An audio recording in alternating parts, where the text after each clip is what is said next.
Greetings, this podcast brought to you by Audible. Please go to audiblepodcast.com/BADB for your free audiobook download. Also, ballcancersucks.com. Go to the doctor, get your nutsack checked out. It'll work out for you in the long run. Go to the webpage, get a t-shirt, put in BADB into the box and get 20% off. That's how we roll here at Beauty and the Beast, all right? What's happening, Felicia Michaels? It cracks me up that, like, we actually have sponsors, you know what I mean? What the fuck? It's here. We got them. We got Ball Cancer Sucks. Awesome. Now we got audiopodcast.com. And I'm telling you, things are fucking looking up. You got a little picnic dress on. I have my picnic My wife is pregnant. You know what I'm saying? I'm on Weight Watchers. Yeah. It's a beautiful fucking day. How was your weekend? It's a beautiful fucking day. My weekend's been good. I've just been really busy. I'm having a party later today, barbecue. So just been busy doing my thing, you know. One thing I got to tell you, you know, there's people who are cut out to do barbecues and parties, and there's people who can't. You, my friend, know how to throw a fucking party. You're so We had a sweet. friend, fucking Stacy, and one time invited us down there at 5. We got there. There was no fucking food. I had to go to the deli and get a sandwich like a Pollock on the 8th. You know what I'm saying? What the fuck? I had to eat the sandwich. I'm not lying to you. I come here. There's tables out. There's food out. And more than abundance of food. I mean, you always know. Fruit, you don't give a fuck. You got vegetarian. Well, if you're going to have a party, right? You don't fuck around. I'm not a good hostess. I've never had I don't know how to throw a party. The parties I had, the last party I had was a month before my mother died at that house. My mother went to Florida to sell the property. And I wanted to be cool, so I had a party at my fucking house. And it was just crazy. I couldn't handle it. I didn't like beer on tables. I don't like that shit people drinking. People spilling beers, that smell of beer. Oh, yeah. Well, that's because you grew up in a bar, right? Yeah, but I'm like Felix Unger. You ever watch The Odd Couple, Felix Unger, when you don't use a coaster? I lose my fucking mind when you don't use a coaster. I don't know why, because of that bar. Because I would have to wax the bar, and I would see the stains, and I would go, Ma, tell these motherfuckers to use a coaster. So now I'm in my house, and I have this party, and it was a crazy night because there was this guy, I swear to God, we had a 6'5" St. Lazarus in our living room. St. Lazarus is a saint in the Catholic religion that is licked by dogs. One dog looks like your dog, Fonzie, and the other one's a brown dog, and he has crutches. Well, my stepdad was so enamored with this saint that he gave the guy. He bought him special crutches, and the thing around his head, the sainthood thing around his head was fucking 14 karat gold. And my father went all out for this saint. This was his statue. When he sold somebody brought this into the flower shop. He bought it for like $300, and it was the statue that when you walked in the front door, even if you lived there, you would go, oh, because you thought it was somebody standing there. Now, this was my father's favorite statue. He left my mother, and it was just me and my mother living in this house, and he was coming to get this statue eventually, and the 14 karat gold thing was there, and there was an argument about a girl. Her name was Darcy Bazzani. They called her Darcy Head. I'll never forget that. And she was gonna sleep with a kid. She was like a senior, and she was messing around with one of my buddies, and they went to the attic, and in the middle of she's in the attic, the boyfriend comes. And he's like, where's Darcy? I'm here to pick her up. And we're like, we don't know. And he's like, I better find out what the fuck's going on. He had like 3 gorillas. This is in my house. And I'm looking at this go down. And they're like, if we don't know where Darcy is, we're going to start smacking fucking people. And all of a sudden, this kid, I'll never forget him, Chris Donovan. They called him the Red Devil, the original. He was the only kid in the neighborhood that had red hair. They called him the Red Devil. He's on Facebook. He fucking got up and took one of the crutches out of the saint's arms. Right there, my heart stopped. Because if they break this thing, my father's going to shoot me and everybody involved in this fucking thing. He took the crutch on. He goes, ain't nobody lifting a hand. Ain't nobody lifting a hand in this kid's house. It's disrespectful. You want to fight, take it outside. But if you move one more fucking inch, I will hit you with this fucking crutch. And there was a pin drop, and they turned around, walked out of my house, and that's the last time I had a fucking party. You understand me? Because I don't like fucking parties, because that's the shit. And my mother would have flipped if she'd have came home, and that statue would have been cut in half. Until this day, that statue exists somewhere. When he died 30 years later, my stepdad still had that statue of fucking St. Lazarus. So I'm talking into the mic, Felicia. I'm talking into the fucking mic. So what else, sweet lips? 4th of July week is upon us. 4th of July week. Yeah, and it feels like everyone I know just has no 4th of July plans. Like everyone's confused. It's on a fucking Wednesday. They got to fix the calendar. You got to make it on a Friday. It's not going to work on Monday. People all fucked up. How you going to give people Wednesday off? Then they got to go back to work Thursday and Friday. Then they have Friday. It's like Christmas on a fucking Sunday. It just don't work. I need the day off, cocksucker. I know. It's like we got Christmas cheated. Eve on a Saturday just don't work. That means you got to work all week. You don't want to. And it fucks your whole week. I'm fucked up. I'm all discombobulated this week, but I don't give a fuck because 7 days from the 4th of July, we're in San Francisco at Cobb's taking our fucking act on the road, cocksuckers. So make sure you're there. I don't know what the number is off the top of my head, but you can go on your website, joeydiaz.net, and there'll be a link right to Cobb's, or go to Cobb's. Yeah. And what else is going on in your world? Well, just trying to get my summer organized. I don't mean to keep harping on that subject, but I didn't even know what I was going to do at the end of the summer. But I have kids, so I have to take them somewhere. And so I just felt like, I'm terrified to go on a trip for some reason. You ever get that way? Like where you have anxiety. Yeah. A little bit of anxiety. Yeah. When are you planning on doing this trip? Well, I think I'm at the end of July. And this is the train ride. No, we're not going to do the train ride. Yeah. You don't want to do the Denzel fucking movie. You don't want to do that one, do you? And that did cross my mind. So, what's that movie with the train? Yes, it ain't bad. It ain't bad. That's like, actually kind of a fun movie. What the fuck? Yeah, it's not but bad. After you watch that movie, you're like, I don't even like train crossings. Yeah. You know what I'm saying? I don't even like train crossings. Back out. Get out of here. So anyway, we're going to fly to Kansas and then fly to New York. I'm going to take my kids to New York and meet my niece. The furry. Yeah, the furry, yeah. Good. Hey, what was I say to you, dog? Why don't you take them camping? Isn't there? You like camping, don't you? You're from Colorado and shit. Look, I am not going to take them fucking camping. Okay, I'm just like, what the fuck? I do a lot with them. Like I went camping, but we would do camping like up by Santa Barbara and this place called El Capitan. But it's like a hotel kind of camping, Camping for, Yeah. So, but I would be too afraid, just myself and them. That would be, boys. But think about the fucking story the boys would have one night when they're hanging out with their boys in a fucking shed and they're drinking and they're like, don't you want to drink? And they'll go, fuck no, why not? Because I seen my mom tear the head off a fucking bear when we were camping and shit. You know what I'm saying? They'll go, what the fuck? Mom knows. When you take your boys camping as a mom, that's fucking... But I like those. See, I always like the idea of camping. I just don't like the idea of not showering and being in the wilderness, wiping your ass for 2 days, and not putting water on it, or washing a lake. I'm gonna fucking wash my ass in a lake. I like the Republican camping where there's showers and there's a diner in the middle. You know what I'm saying? My wife is the guest today, but I want to tell you something, Felicia, because I might as well start the podcast off with a fucking a note that'll knock you off your seat, Okay. We really dig you, Felicia. You're the goods. Me and my wife really dig you. So I was talking to my wife on the way over here. I'm Catholic. I'm crazy. My religious beliefs are like Jeet Kune Do. I like Buddhist. I like Santeria. And I like the Catholicism. But I like the idea of there's one thing about the Catholic religion that I've always liked, and that's the concept of the God-parent. And if you live through it, you understand the concept of the God-parent. I shit on my godfather. At 18, and it always hurt me. He died. I don't know if he's still alive. He's still furious at me. But to most people, the concept of the godparent is if something happens to your child, that person takes that child with no questions asked. Like that. That's it. They have a relationship early on.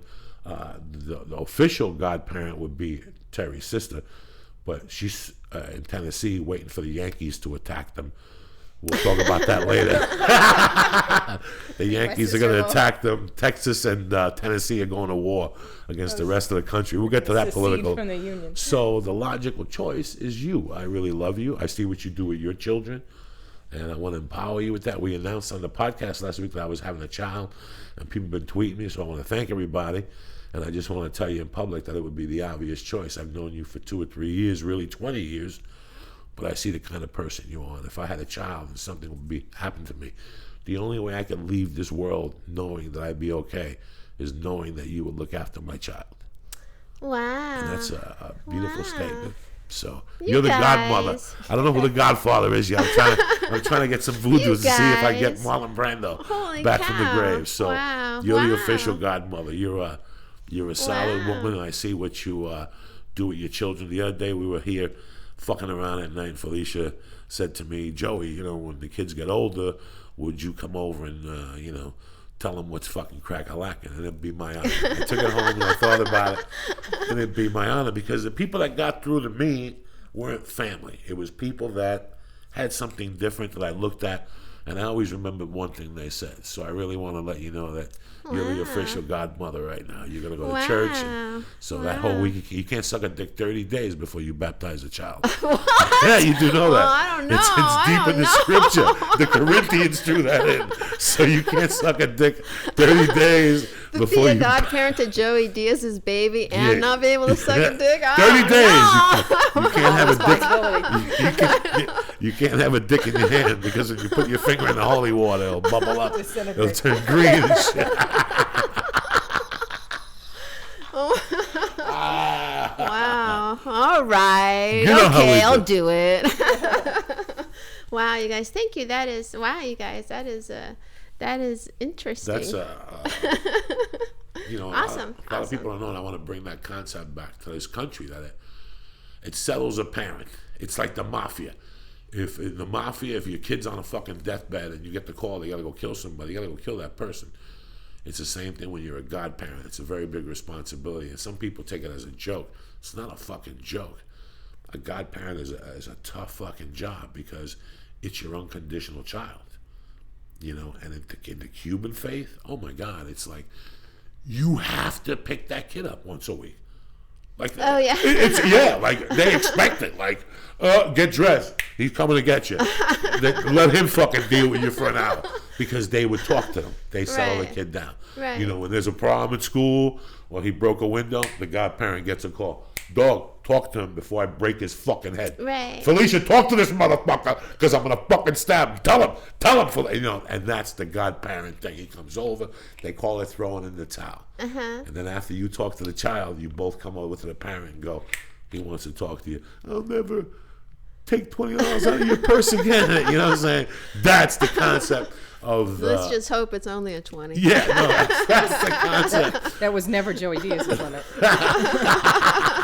Joey, did you take my 20? No. Yes, you did. Purse? I didn't see it. I don't know what the fuck happened to it. It's so weird.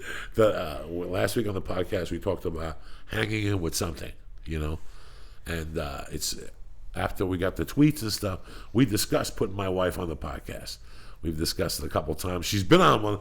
She was on the James Coburn podcast. Right, yeah, that was a good one. And it's funny that you stick with things. And it's funny that a person like me never stuck with anything. And from the minute I met Terri, I moved in 2 months later, and we've been together for 13 years this weekend, today. 12 years. 12 years, and it's funny because for 9 of those years, we lived in a 1-bedroom fucking room. You were there, No, that was a tiny apartment. And it's just weird that you sit back and you look at all these things, and now for her to be pregnant, and some people emailed me, and they were like, congratulations, we could hear the thing in your voice. Did you read that email? Somebody wrote they could read the tension in your voice. It's going to be fine. Like, a lot of people have Gmailed us or me to say, hey, congrats. It's going to be cool, dog. Yeah. You're going to really go into your realm. And a couple months ago, I was somewhere, and I was looking at my wife, and I was saying to myself, Jesus Christ, if anybody deserves a kid, it's my wife. Too bad I'll never be able to. I'm too old, the sperm ain't working. And look, now she's 90 days in. She's puking still in the fucking shower. Yeah, congratulations, Terri. Yeah. For the puking. Yay, puke. Yeah, that first trimester is a motherfucker. Terri, have you listened to the podcast? Not really. Okay, because I'm curious if you know all these stories he's talking about. But, I know the stories, for, 12 years. I've been on the repeat cycle of a lot of these stories. You guys are just catching them for the first time. So I don't really listen to the podcast because I can't take it anymore. Same reason I don't go to a lot of shows. But, I'm very proud of Joey. He's, if you'd have met him 12 years ago, you would be as astonished as everybody else is around him that was around 12 years ago. Because I think I'm not spilling any secrets here by saying he was one hot mess 12 years ago. Yeah, I'm always very curious, and I've always wanted to ask you this, Terri. When the first time you saw Joey Diaz, what was it at the Comedy Store? Joey thought I was someone else and threw me onto the back counter at the Comedy Store, thinking I was a different waitress.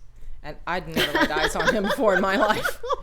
And I was like, what the hell is wrong with this guy? And I was like really pissed at him. And he was like, hey! And I was like, who are you? Stop touching me. You know, at the Comedy Store, the waitresses and the comics don't necessarily have such a love-love relationship. So it was freaky. But then we started hanging out, and I honestly can't remember exactly how it all got started, except maybe we were all at the Coach and Horses one night. Oh, it started Josh at the Coach Wolf and Horses. And Joey and me. And how many things have started at the Coach and Horses, right? And ended badly. Possibly that same evening. Then we ended up over at Josh's apartment. We were all hanging out, and we just started kind of going out for coffee and this, that, and the other thing. And I thought we were just friends. And so I actually told him while we were at coffee one night, it's like, we're not like dating, right? The hell we're not. Okay. I didn't know how to react from that, and it was very, in the beginning especially, I wasn't used to and didn't really know how to deal with Joey's personality. It was very, this is what's happening. Even if you didn't agree with it, this is what's happening. And there was no questioning it. You mean how it is right now? But not with me. He's not that way with me. With me right now. He's that way with everyone else still. But even when he moved in, he came in off the road one weekend with this enormous duffel bag. And he never left. And I eventually just was like, are you going to live here? Do you need to go get your stuff? And he goes, what stuff? Your other stuff. I mean, surely you have more than what's in this duffel bag. He goes, no. Literally, I had no idea that Joe Diaz owned nothing except what was in a duffel bag at the time. I thought he had an apartment. It wasn't his apartment. It was Ralphie May's apartment. Even a more delightful picture, I'm sure. It was, I was like, what have I gotten myself into? And I wasn't really sure I wanted to stay in that particular situation, but then we ran into Eleanor Kerrigan at Ralph's, who was the lead waitress at the Comedy Store at the time. And she was like, are you guys living together? And I was like, honestly, Eleanor, I don't know. And then it was kind of like, now I'm in it. Now I don't know how to get out of it. Even if I want to get out of it, I don't know if I could get out of it. And that's kind of how it started. And it just kind of grew into something, but it was really not organic. I'm not saying that. It was not organic at all, but it just kind of happened. Did you like how he was on stage? Like, when you first saw him, did you get it, I got it when I saw him in the original room. You can kind of tell who's got it and who doesn't have it. And I couldn't, and I'm sure like everybody else, it's hard to figure out where to put him. But there's a few comics like Joey, and Brian Holtzman's the same way. They're so big and so funny and so rip your heart out that you don't know where to put them. And I think that was what was going on with Joey for the first 10 years that we've been together. He was so hard to place. You don't know what to do. He's just so big. And he's intimidating. He's intimidating to other comics. He's intimidating to the audience. I mean, he's funny to the audience. It's kind of like the audience is afraid not to laugh. But it's, he was bigger than life, especially on, give it a 4th of July. If the 4th of July were on a Monday and the Comedy Store had the open mic, and then the regular comics coming up on that Sunday. Any holiday Sunday, Joey would go up there and host the show, and it would just, the room would be ripped apart. You know, that it was very impressive to me. And I, you know, no, not every time Joey steps on stage is it funny, and he knows I don't think so. I might cut that out. We're trying to sell tickets. Come on, Derek. You may leave it in. Say whatever you want to say. That's what you may leave it in. But it's never scripted. It's always fly by the seat of his pants. You're probably never going to see the same set twice. So of course it's not always going to be you know, things happen. Even when it is scripted, it's never 100% accurately funny.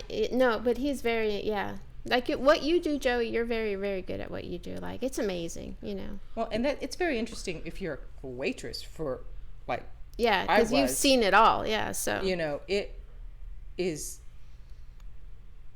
funny because it hits you because you're not expecting it. You know, you'll be sitting there minding your business and waiting on tables, and then all of a sudden he'll just hit you out of nowhere and you'll just nearly lose your tray. You know, and other comics, you know, you get the same kind of feel for it, but he was impressive to me because I don't think anybody would want to admit that he was that funny. Right. And it pissed me off, along with a lot of other things at the beginning of our relationship. Pissed me off about other people. You must have the patience of Job, right? Is that the expression? You know, because he was a lot to deal with. His friends were a lot to deal with. But I was a lot to deal with. Let's be honest. You know, I was a raging drunk. Yeah.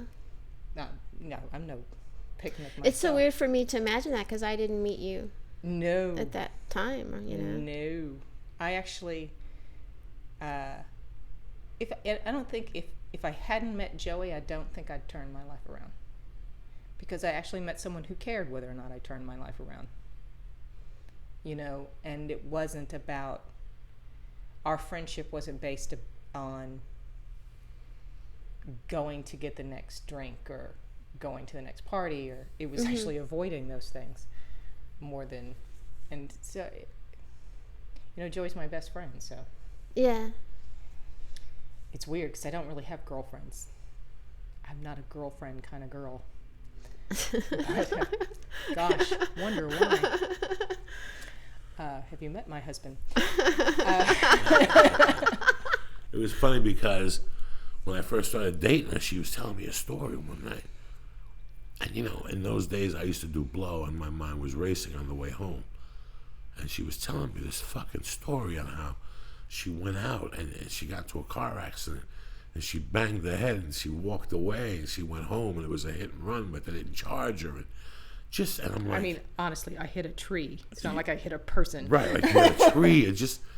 And it was weird because I went over there, and you know, Felicia, it's weird because you live your life not knowing. I always tell people to fucking live your fucking life and do not question it. You know, you have friends that every 6 months they come up to you and they go, hey man, you know, I'm dating this person, what do you fucking think? And all the signs are there. It's right before you fall in love. All the signs were there. And it's weird how we hit it off and we were a couple, but not really. But the first time I went to a house was for lunch. And we had $6 between us. Now, most girls in Hollywood, if you show up with $6, would look at you and throw you out. I made fried chicken tenders and black-eyed peas. And black-eyed peas. And we watched Law and Order, and that was our date. You know, and we had, it was so weird how the evolution, we had a TV, and then we bought a VCR together. And that was fucking huge. And it was one of those little square. That is a going steady kind of thing. It was like a DVD player, but that was all it was, and it was just in a little square box. And then we bought a television, and it was huge, and we would invite our friends over because we had a friend that would come over with us. And we still have that television. We still have it. We don't use it. Yeah, we use it. It's in the bedroom. I use it. It's in the bedroom. It's and we would have a friend come over, and she would come over with us after the Comedy Store. We'd watch Law and Orders in those days. It was on A&E. And we watched Law and Order till 5 in the morning. And we we were just like this little troop, but she was like the threesome. She didn't really dig me. And I remember she brought over a tuna sandwich one night, and I was like, how, like, who the fuck raises you that you show up at somebody's house with food and you don't offer food to somebody? That was this, and I said to her, what, no tuna sandwich for me? And she went fucking crazy on me. And me and my wife were laughing and pretty much sifted away. And it was like we were dating, we were living together, but we weren't, but we were dating. And I was always on the road then. Yeah. I was always on the fucking road. But we started buying things. We bought a juicer. No. We He bought a microwave. No, you didn't buy a juicer. You bought a juicer, and then you bought this other... you bought 3 different kinds of juicers. He was on a juicer craze. He bought small appliances, every single stupid small appliance for the kitchen he could think of, and we never ever used one. We still have the regular citrus juicer, but he bought one for like cantaloupes. And what? As if you're going to drink cantaloupe juice for the long haul. It's like... No, it's fucking hysterical. Like, that's not a juice that's going to have any staying power. That's hilarious. And it was funny because I fell in love with a Felicia, but I had to hold off because at the time I had so many different things pending. I had an ex-wife, I had a kid, I didn't know what was going on. An ex-wife that he told me he was still married to. And I'm like, no, you're not. Because, yes, I am. No, you're not. He's so full of shit. And I had, criminal cases. I don't know who was going to knock on the door. And I would look at this girl and I'd say, you know what? There's some women that are cut out for you getting in trouble and doing time, but there's other women who aren't. And there's women that you don't want to put into that world. But you were never, you never struck me as someone who wanted to be in that or wanted to live the way you were living. No, I didn't. If you enjoyed it, and you really, that's what made me so angry with you, is that you were never having a good time. It's not like you were over at, like, this is what, nothing nearly destroyed our relationship more than he would go out, and he wouldn't go out to do anything crazy. He'd be over at Mike Favorman's. But I'd wake up at 3:30, 4 o'clock in the morning, he still wouldn't be home. And I wouldn't have any messages on the phone, nothing. And I'm like, and he wouldn't answer his phone, and it would be like 6 o'clock in the morning, and I still don't know where he is, and he's not answering his phone. Not that I think he's doing something he shouldn't be doing, but I'm thinking something's happened to him, and all he's doing is sitting over at Favorman's, and he fell asleep. And I'm like, don't be a jackass. I don't care that you're at Favorman's. Go to Favorman's. Pack up and stay at Favorman's. I don't care. But just tell me you're going to be there. Right. I don't give a shit. I don't care if you're going to a strip club. It doesn't bother me. Just tell me. When I first started dating her, I was still a comic. You were a moron. And I didn't understand the business side of it. I didn't understand the business side. I didn't understand that you had to be up early and fresh in the morning. Mm-hmm. When I met Dice said something to me one night. He goes, so you don't stay up all night? I'm like, no, am I supposed to? And he's like, yeah, you're a comic. You have to go home at night and stay up and write. So for the longest time, I was insulted. I went home at night to snort blow. I didn't know you had to stay up and fucking. So I caught on that. I remember one night I went home and she was sitting waiting for me and she started crying. She goes, the phone rings at this house all hours of the night. Marilyn Martinez. And it's not you. Marilyn Martinez would call at 3:30 in the morning, and when Terry would pick up, cocksucker, she would say, cocksucker. And my wife would go, what the fuck are these people? Who are these people? What are these people calling here? And I would never have drug people, nothing like that, calling. I just had like comedy people that they were up at night watching TV. But it was really weird how it kept going, and I kept not knowing where it was going. And at like the 4-year mark, I looked at her one day and I go, we have to do something has to be. At the 4-year mark, I think I was ready to actually kill you. Because that's when your sleep apnea had went to an all-time low. He was falling asleep in mid-conversation. He would fall asleep, and I'd never seen anyone smoke so many cigarettes in my entire life. And at the time, I was smoking a pack and a half a day, and he was smoking 4 packs a day. And nothing would piss me off more than to get up in the morning after I had a full pack of cigarettes in my purse when I went to bed at night, and I had just got you a fresh pack of cigarettes, and I wake up in the morning and there's not a cigarette in the house. And there was burn marks all over the rug where you'd fallen asleep and burnt holes in the rug. It was like something has to end. You have no idea how bad the sleep apnea was. The sleep apnea was to a point that we didn't know what it was. We thought it was a bad case of insomnia mixed with addiction. So what I would do is I would go home and take 4 or 5 or 6 Tylenol PMs. And then he'd eat 6 or 7 snow cones during the day because and I'd he fall wasn't asleep having for any 7 energy. hours. Not even. I'd fall asleep for 45 minutes. And I'd get up and I'd be up the rest of the night. There's people who take 6 of those things and pass out and wake up and they're still fucked up the next morning. I would stay up, Felicia, and I do this 3-4 nights in a row on those Tylenol PMs. So I was just a walking zombie. You know, that's why I tell people, when you get that thing, when you start breathing and you wake up and you're out of breath and you're tired, go get checked out, because it evolved. It went from A And to it's Z. not just you. It's the person you're with, because nothing is scarier than to be with somebody who's choking to death right next to you.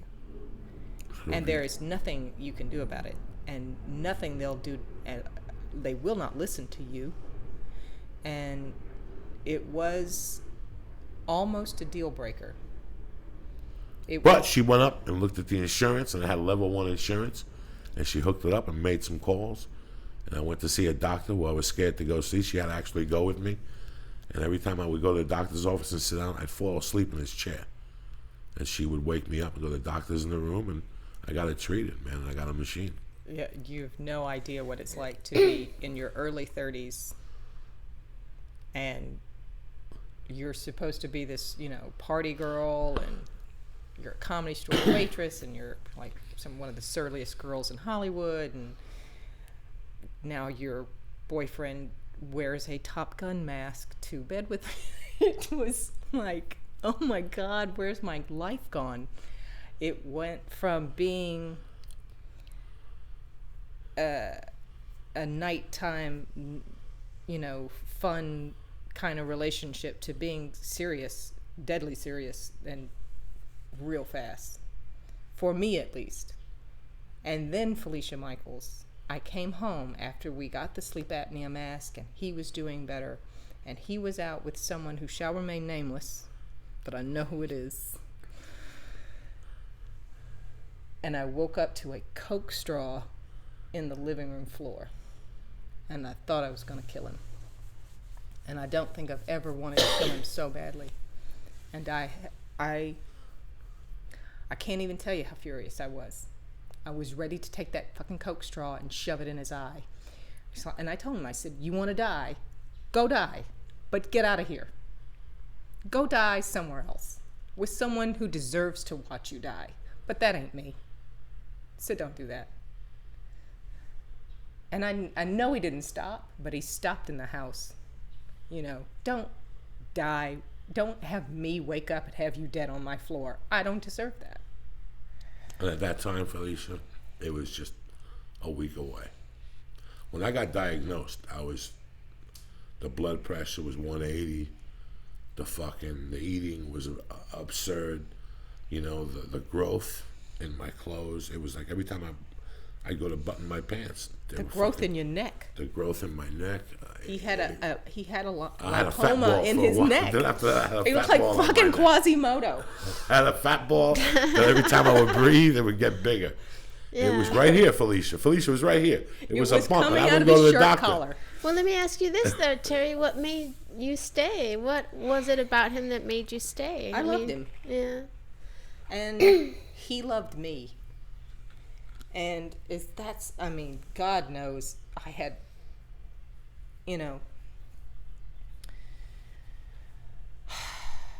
I don't know what made me stay, to be honest with you. I had faith in him. I had faith in him when no one else had faith in him. No one has agitated me more in my entire existence, and me stuck around for it. I think what made me stay in the beginning is when people would come up to me and say, you're a nice girl. You don't know what you're getting yourself into. 1, don't presume I'm a nice girl because you don't fucking know me. And secondly, don't insult my intelligence by assuming that I can't figure out what I've gotten myself into. So it pissed me off. In my darkest times, I've always looked around me and to the people around me. And even when I went to prison, you know, Felicia, I've told you this, it was nothing. It was a cakewalk when I went to prison. That shit you hear, again, it was 30 years ago, it was 20 years ago, things were different. What killed me the most about prison was the look on people's faces when they came to visit me. How bad they felt for me. And it broke my heart. Listen, they had seen me after I kidnapped somebody. They were my friends. I didn't care how they saw me. But there was something about their face, I had let them down. They put time into me. They put energy into me, and they put love into me. And that was always a big desire in the back of my soul, even with the people that I put in the documentary or the people I grew up around. If they fed me one time, the reason why I was out here representing, it was because they helped me get through that day, which was the most important thing. And I was going through all this stuff at the house with her, and I was going through the addictions and stuff, and I started getting busy, Felicia, real busy, majorly busy, like, you know, movies, not the shit I'm doing now, movies, studio films, you know. And she slowed me down. She was the answer I had been looking for all those years, and I didn't even know it. Sometimes you have a gem right in front of you, and you don't fucking know it. We're the last. We don't look there for that gem. Right. And the other day we were having a conversation about men, and, we were talking about the other aspects of your life, your children. And I said to you, the most important thing is for you to be happy first, and everything else will roll into place. I don't want you ever to go on a date, and because the guy says he builds nuclear arms, he can't be around your kids. Do you follow me? Well, I want you to be happy first. And that was the thing with Terri. I didn't want her to find me on the fucking floor. She didn't deserve that. I know 1,000 people that deserve to find me on the floor. I could fuck with them, but she didn't deserve it at any level, you know. We went to see a premiere, the Spider-Man 2 premiere. I'm a fucking kid from prison from Jersey. She's a girl that eats squirrels from Tennessee. You know what I'm saying? I mean, let's get down to fucking basics here. Let's get down to fucking basics. That's why we're together. I'm no prize. We've never forgotten. Stop it. No, we've never forgotten. Yeah. We've never forgotten that. I'm a fucking kid from Jersey. This could all change like that, motherfucker. And you're from the hills of Tennessee next to a pig farm. I'm from the flatlands of Whenever Tennessee. we drive onto her property, I always go, that's not me, because I smell the pig farm. And I always look at her and I'm like, that's not me. It's not me farting. And I'm you know like, what I'm saying? I know that. There's a pig farm over there. So we don't forget. And we went to this premiere, and I'm looking around. Maybe that's why you can tolerate it. Yeah, and I'm looking around. Oh, yeah. I was raised on a hog farm. There's very little that's going to upset me. And I'm looking around, and I'm looking at the people in my life, and I'm looking at who I valued. And I'm looking around going, all these people I value, she's the one here with me. She's standing right next to me, and she's happier than I am. I'm embarrassed that I'm fucking here. I gotta go watch me on a screen. Look at her face. I could see her blue eyes and her teeth. And that was when it started evolving. Then I got the longest yard. You know, a lot of people don't know if the longest yard was, I was up till 2. But I had to get up at 4. And every morning I'd get up and there'd be coffee. And there'd be a fucking football uniform out for me to wear. And she'd stay up with me for an hour. I'd get in the car. And she'd fucking go back to bed. How many women fucking... But meanwhile, I'm out talking to fucking women and talking to guys at 2 in the morning at the Comedy Store. And she's at home waiting for me. You know, these are the things I didn't see. I had been married once before. It failed. I failed as a man, because that's what it is. Let's get down to it.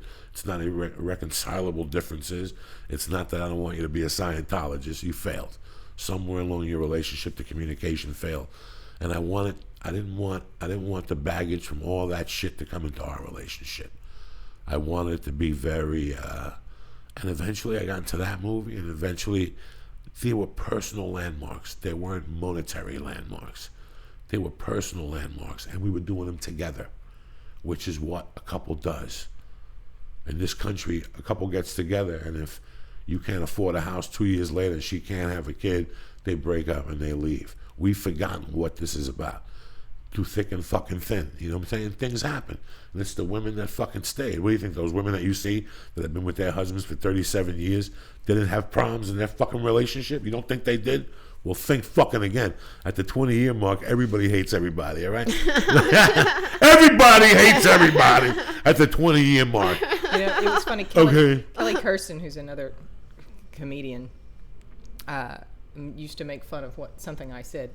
You know, she was like, well, so why do you stay with Joey? And I said, because Joey will take a bullet for me. If nothing else, I know that Joe Diaz would take a bullet for me. And she made a joke of it. She goes, my friend Terry said she'd stay with him because he took a bullet for me. But honestly, I just don't get shot at that much. And I'm like, well, it's a good thing for you because you ain't got nobody who'd take a bullet for you. But I do, you know. Luckily, no, I don't get shot at that much either. But it's not just a real bullet. Joey gets a little nervous with some things. Like Joey can't stand to see me sick. He doesn't do well with that. So he's doing exceptionally well with the pregnancy. Yeah, let's talk about the pregnancy. Because I don't know if we talked about this, I don't think on the podcast, that it was Mother's Day. Joey and Terry come over. I'm having a barbecue.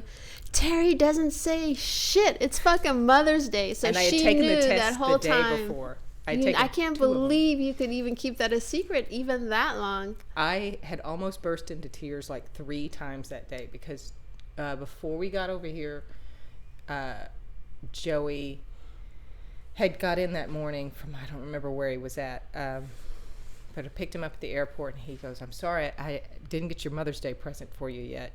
And all in the back of my head is like, you have no idea. You actually gave me the only Mother's Day present. And I didn't say anything to him. And I didn't say anything all day over here. You know, I turned down the beer, no cigarettes. I know. No nothing. I know. I was like, and what is up? No one said anything. I was like, they're going to so get it. They're going to figure it out. And nobody figured it out. And then the next morning, I was like, I think I need to get to the doctor. Well, my cell phone has a tendency to die over at the doctor's office, so I didn't want him to panic because he couldn't get a hold of me. So I was like, I need to tell him I'm going into the doctor. And I said, I need to go to Kaiser. And he's like, why? I said, because I think I'm pregnant. He goes, what makes you think that? The 2 tests I took on Saturday. Thank you very much. And his face was just... It's like I wiped all the energy out of his body. And I was like, are you all right? Can I get you something? A blowjob. Did you say that? No. Yes, you did. Don't lie. It's like Alka-Seltzer. It always hits the spot. You know what I'm saying? I was like, okay. Oh my God, my life is going to change. Will you give me a blowjob? I really could use one right now. That's the only thing that can make a pregnancy thing better. It's got to come with a blowjob or an ice cube in the ass, something to just destroy I was like, you. are you serious? And he's like, yes. And I was like, okay. What am I gonna say? Maybe the last you get for a little bit. That's my wife. Okay, I didn't know this part. All right. Yeah, these are the things you fucking find out for. Okay, I know. Well, now I know. You know I'm a filthy animal. I can't. Just because I'm having a kid, I'm still a filthy animal. No, no. I mean, were you like, that's just, I can't even imagine how petrified you must have been when you heard that, Joey. I was more petrified. I'm telling him. Because he kept saying for years and years and years, I don't want kids. You don't understand how it is. I'm not good with them. I don't want them. I don't want them. I don't want them. I'm like, what the fuck am I going to tell him? I'm 42 years old and you're going to have kids. Felicia Michaels, in this life, you have to answer for everything in your life. I would say so, Joey Diaz. And I know that there's a lot of young listeners. Always remember, guys, you have to answer for everything in your life. 3 years ago, I went and spoke to somebody. And I knew that my wife wasn't copacetic. Something wasn't right. We were together 9 years. When you're together 9 years and you're not married, you're not going nowhere. It's like being a dead-end job. You didn't get promoted to manager. And I knew it wouldn't have grown. I knew that the relationship wouldn't have grown. And I called her up and I proposed on the phone. You know, what are you doing in November?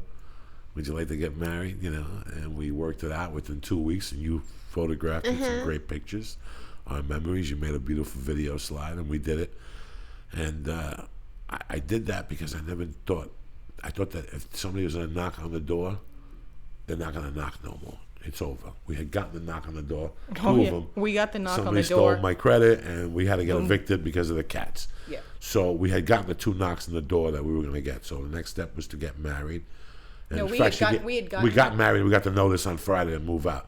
But it's funny that when she told me about the child, the first thing that struck in my mind is you got to answer for everything. As you know, I have a 22-year-old daughter, and it didn't work out. Just things happen in a marriage. Who knows what's going to happen in the next 20 years, but at this point in my life, it didn't work out. Did I fail the child? Yes. Did she fail the child? Yes, but that's a complete different story. The story is that I had to answer for that child. Here I didn't want kids. I also didn't want to get married. I also didn't want to do a fucking podcast. You know what I'm saying, Felicia? Yeah. So your life evolves, and it evolves for the better. Right now, what can I do? I'm in hustle mode. I'm in street hustle mode. He also didn't. I, for years, told him that he needed the thing that was going to make him stand out from everybody else was you have to tell your stories of how you grew up, because you don't. He was embarrassed by it, you know, and I was like, you don't understand that nobody else has anything comparable to that, because for us a big story was we got to go see a concert or we got to go see the Cardinals play. Your story was you were going up and down the I-95 corridor with your parents, and your mother was running numbers, and nobody, she has an alias, but nobody else's childhood is like that. You know, it's what makes you so unique and interesting, and what makes people want to forgive your craziness. And without it, you're just crazy. Yeah. If everyone thinks your childhood was like everybody else's childhood, then you're just crazy. And there's nothing interesting there. But if you tell them why you're crazy, it makes them involved in your life and makes them believe in you. But otherwise, you're just a nutcase. Felicia, the first time you met Terri, were you blown away for 2 days?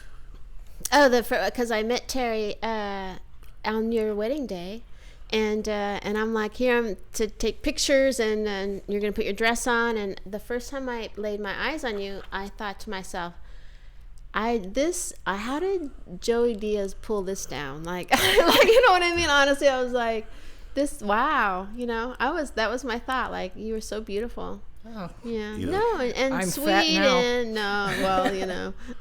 But it's weird how she doesn't smoke pot. She's never smoked pot. She has no interest in smoking pot.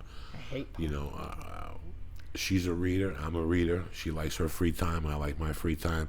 That's I think one of the best components of our relationship. We're so People yin get and so. yang. How do you stand him being out of town? I love him being out of town. You know, we're so yin and Yeah. yangish. Yeah. And it's really weird to see that opposites do attract, and you don't know who.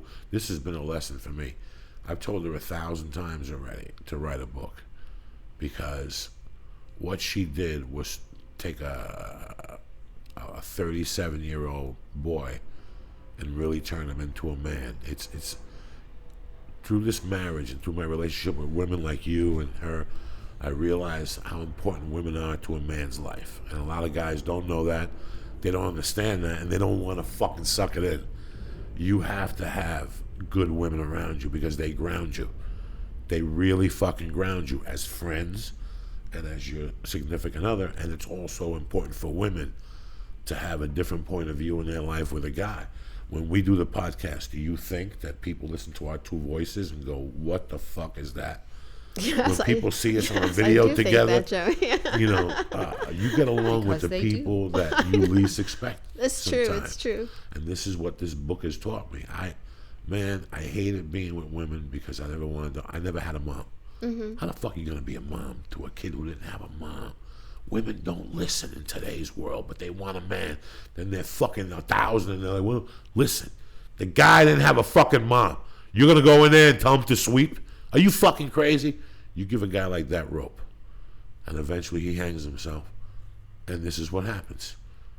This is what happens. It either works out or it doesn't. They come to realize that my wife never said dick to me.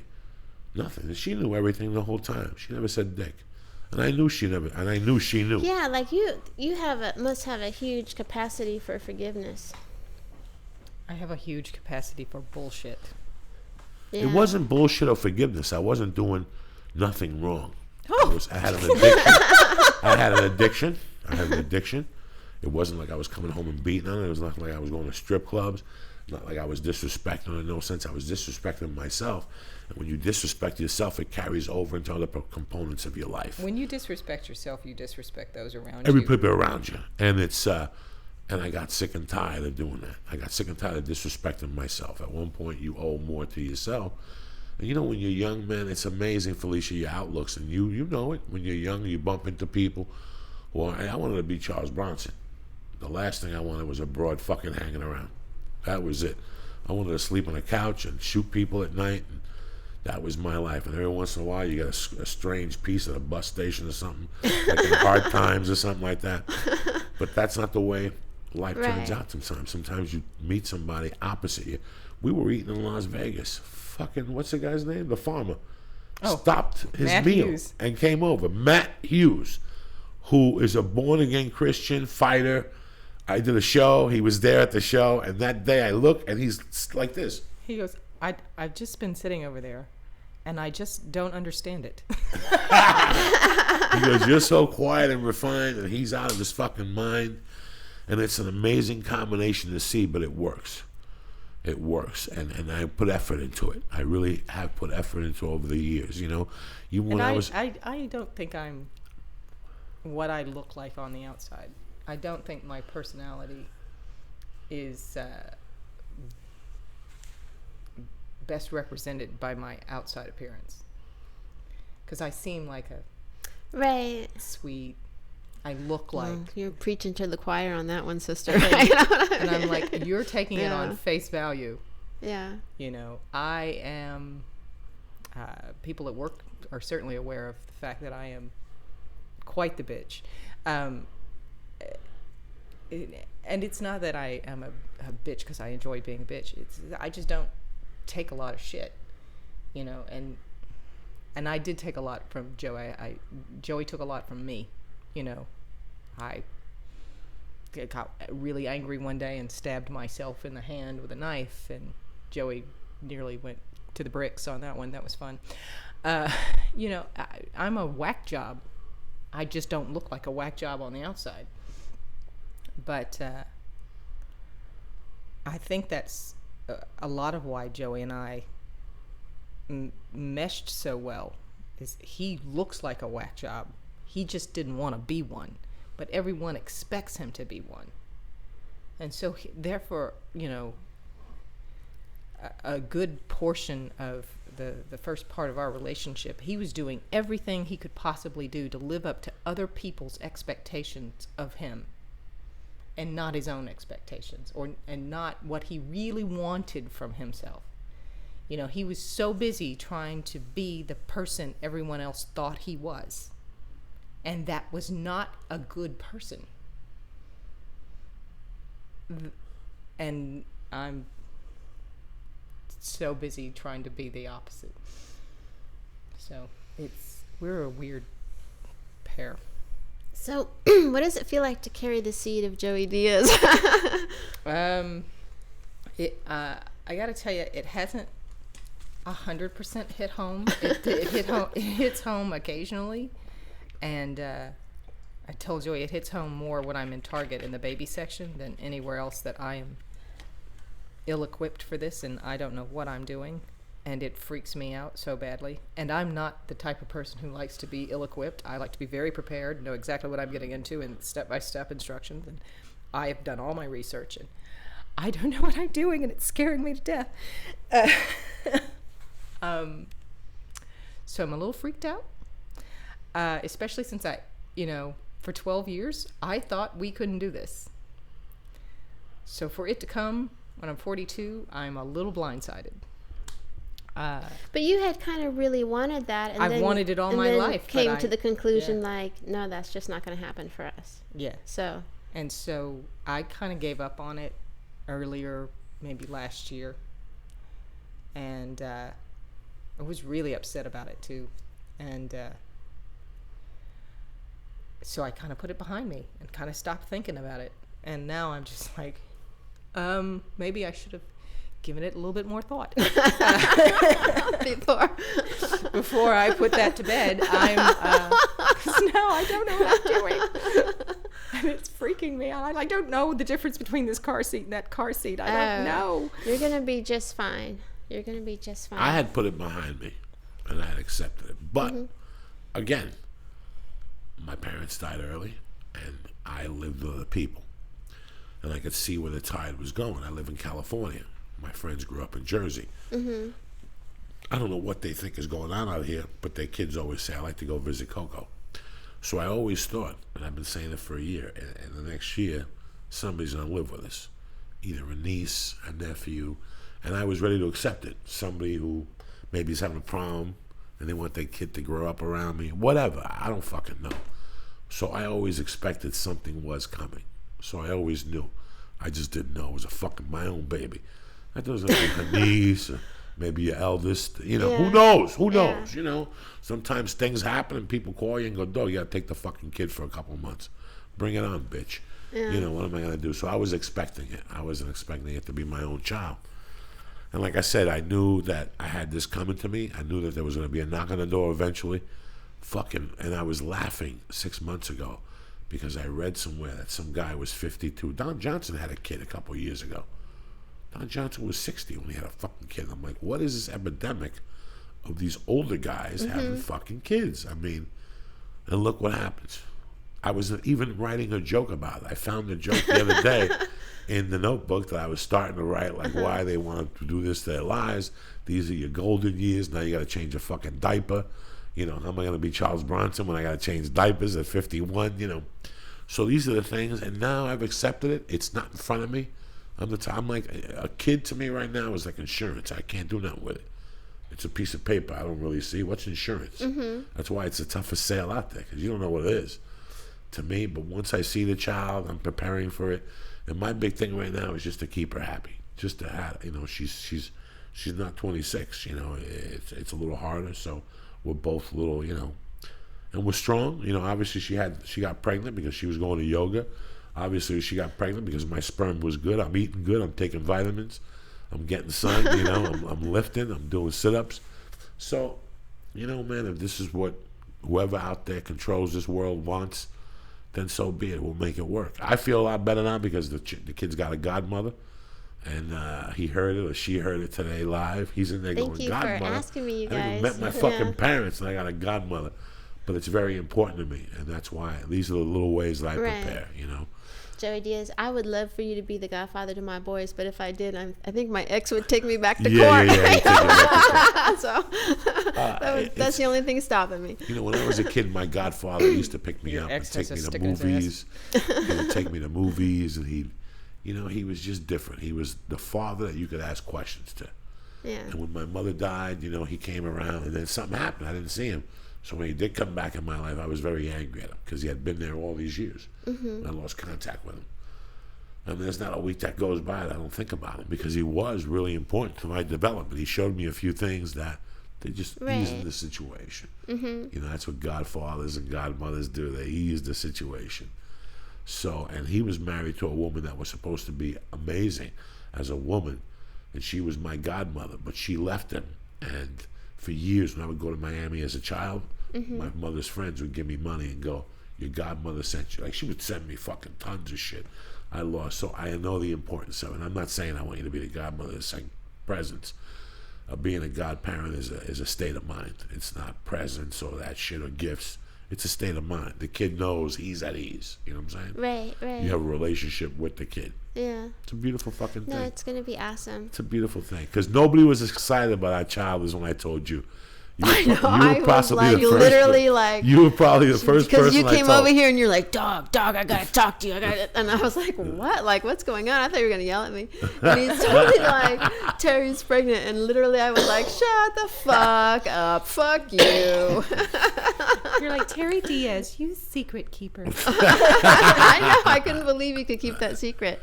Anyway, well, thank you so much for coming on and being pretty blunt about Joey. I mean, I've always had those kind of questions about like what that was all about, and it's interesting, you know. Sometimes in life you do stumble across people that are just not only someone that you love, but someone that's going to help change you as a person into a better person. This wasn't your regular thing from the start, Felicia. It was like. I hate the word. I don't want to put it out there because people get confused. She was really like my soulmate. Something just evolved, and we just kept, and I was having hard times, and she was having hard times. I mean, when I got Spider-Man 2, we were living on nothing. You know, she wasn't working. She was working at Starbucks. When I got The Longest Yard, I had actually just started when you got The Longest Yard. Yeah. I just started with a LA Phil. I mean, Felicia, this is when I got The Longest Yard. I went on the bus with $7 and a pack of cigarettes and a butt of weed. I mean, that was everything. Yeah. No ATM card, then no nothing. Yeah. So this wasn't a relationship that was like it was like a personal goal relationship. We both achieved personal things together, and that's why I'm happy that she's my wife, and I'm happy that she's gonna have my baby. And I'm happy that we're gonna stay together forever. I'm not saying I love you with all my heart. I'm just saying that you're a badass bitch. Feeling is mutual. We're going to San Francisco, motherfuckers. That's right. Tell them the dates, Felicia. July 11th, and then up to Sacramento after that. From the 12th to the 15th at the Yeah. Sacramento Punchline. Yeah. And we're at the San Francisco Cobbs on a Wednesday night. I think we're staying right down the hill. Fucking It's tremendous. gonna be fun, dude. It's gonna I'm be very pretty fun. We're gonna excited have about shirts it. for you Yeah. motherfuckers and everything. Next time you scratch your fucking nuts, if you feel something down there, go to see a doctor. Before you go, if you want the facts, go to the webpage, ballcancersucks.com, read the thing, get a fucking t-shirt, get 20% off, and press in BABD 20%. You get your fuck. What are you looking at me like that, Felicia? Because I'm just amazed that you can just keep going and pitching that material when I would stumble around like 23 You know me, I don't fuck around. Yeah. I don't have time. These are our sponsors. I love these motherfuckers. I know, me too. I need me people too, to go yeah. support these guys. Also, Felicia, drop the other bomb on them. Would you please go to iTunes to give us a little review? Because when you give us a review, it bumps us up on the hot list so that other people can discover us and enjoy the hour as we enjoy our hour. Right, Joey? That's right, my love. And you can also email Joey. He does answer the emails at beautyandthebeastpodcast@gmail.com. Also, we're going to be at the Nashville motherfucking Zanies August 15th. I'll keep you posted on details. Without that, Felicia, I love you. Have a happy 4th of July. Everybody out there, have a happy 4th of July. And congratulations to you, too. Thank you. Again. Congratulations to you, godmother. Oh, shit. Oh. Stay black. Throw a kiss, Felicia. Jesus Christ.